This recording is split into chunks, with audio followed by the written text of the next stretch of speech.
Hi, this is the host. Today's question is, can I make a true crime series based on Ted Bundy? And Ted Bundy was an American serial killer, rapist, and necrophiliac who was active in the 1970s. He is believed to have murdered at least 30 young women. But let's see what else we know about him.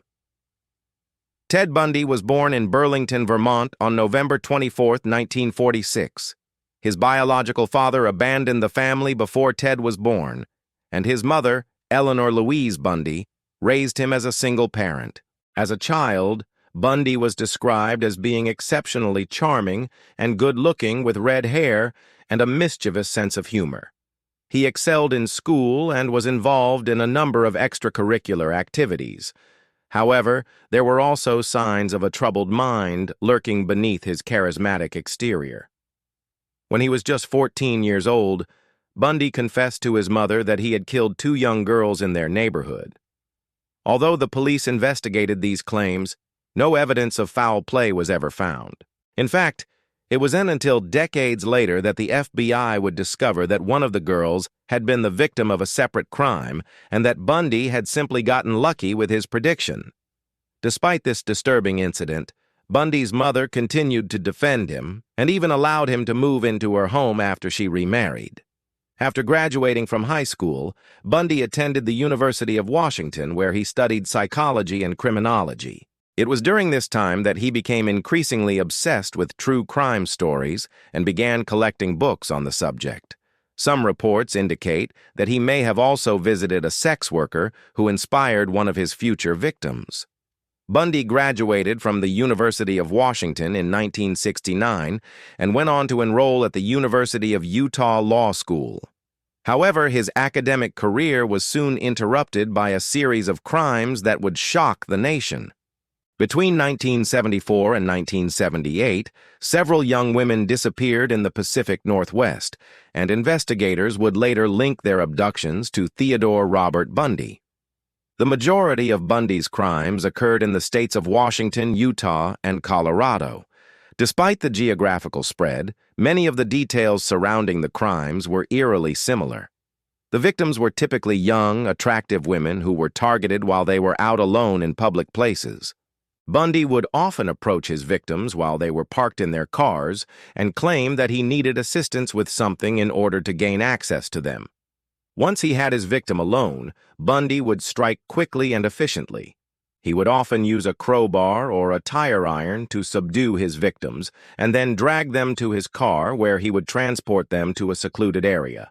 There he would assault and murder them, sometimes taking their body parts with him afterwards. The police were initially baffled by the string of abductions and murders, and it wasn't long before fear began to grip the public. People were afraid to go out alone, and many families took extra precautions when they did venture outside. The media played up the mystery surrounding the case, and the killer became known only as the Mountain Shadow. In the meantime, Bundy was living his life as a respectable member of society. He was employed as a Seattle crime prevention director, and he was also active in Republican politics. Bundy was also involved in several organizations that dealt with criminal matters. These included serving as a member of the Washington State Criminal Justice Commission and the Washington State Board of Law Examiners. This helped him stay informed on police procedures and investigation methods. He used this knowledge to evade the authorities for many years. In addition to his work and political activities, Bundy was also romantically involved with 2 women during this time period. One of them was Elizabeth Klepfer, a young woman who became pregnant with his child but miscarried shortly thereafter. Bundy was also seeing a woman named Carol Ann Boone. The couple eventually married in 1976, but the relationship was reportedly abusive and volatile. Many people who knew the couple were surprised by their union, as Bundy was known for being extremely possessive and jealous. One of the factors that made Bundy such a successful hunter was his ability to blend in and avoid suspicion. He was well-educated, articulate, and good-looking, which allowed him to easily gain the trust of others. Additionally, he was able to keep meticulous records of his crimes, which enabled him to cover his tracks. Despite Bundy's efforts to evade the authorities, he was eventually caught. On August 16, 1975, he was arrested in Colorado for the crime of kidnapping. The arrest came after he was spotted driving a Volkswagen Beetle that matched the description of a vehicle seen near the scene of one of the murders. When police searched the car, they found several items that linked Bundy to the crimes, including a crowbar and some women's clothing. In the following months, Bundy was charged with 15 counts of first-degree murder and 14 counts of kidnapping. Due to the overwhelming evidence against him, he pleaded guilty to all charges and was sentenced to 20 consecutive life sentences. Bundy spent the next 10 years of his life in prison, where he continued to maintain his innocence. He appealed his conviction multiple times, but each appeal was denied. Bundy's case received national attention, and he became one of the most notorious criminals in America.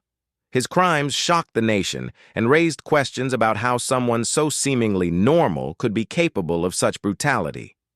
Some believed that Bundy's crimes were driven by his obsession with death, while others argued that his crimes were motivated by sadism. Regardless of the motivation behind his crimes, Bundy's actions had a profound impact on the families of his victims who continue to seek justice for their loved ones. On January 24, 1989, Bundy was executed by electric chair at the Florida State Prison in Stark, Florida.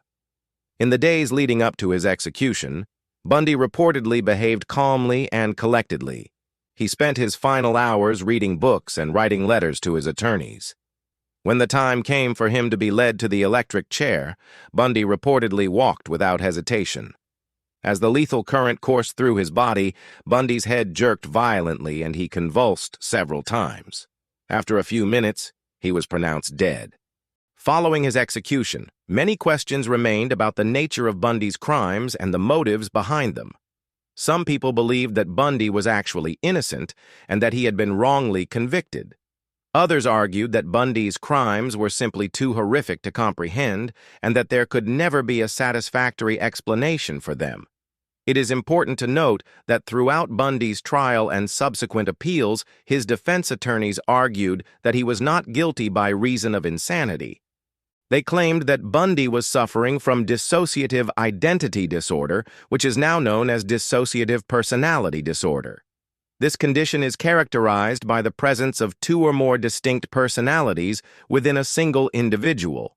Bundy's attorneys argued that one of Bundy's alternate personalities was responsible for the crimes and that Bundy himself was not guilty. However, these arguments were ultimately rejected by the courts.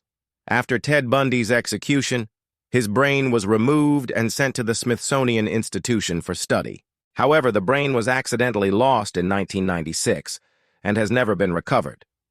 Despite the passage of time, the mystery surrounding Ted Bundy's crimes continues to captivate the public imagination. His story has been the subject of numerous books, documentaries, and television shows, and he remains one of the most infamous serial killers in history. Whether one believes that Bundy was a monster or a victim of circumstance, there is no denying that his crimes were brutal and heinous. The families of his victims continue to seek justice for their loved ones, and the legacy of his crimes lives on in the minds of those who remember. Thanks for watching. Those were the top 10 insane facts about Ted Bundy. Which fact shocked you the most? Let me know in the comments below. If you like this video, please give it a thumbs up and subscribe. I look forward to seeing you next time.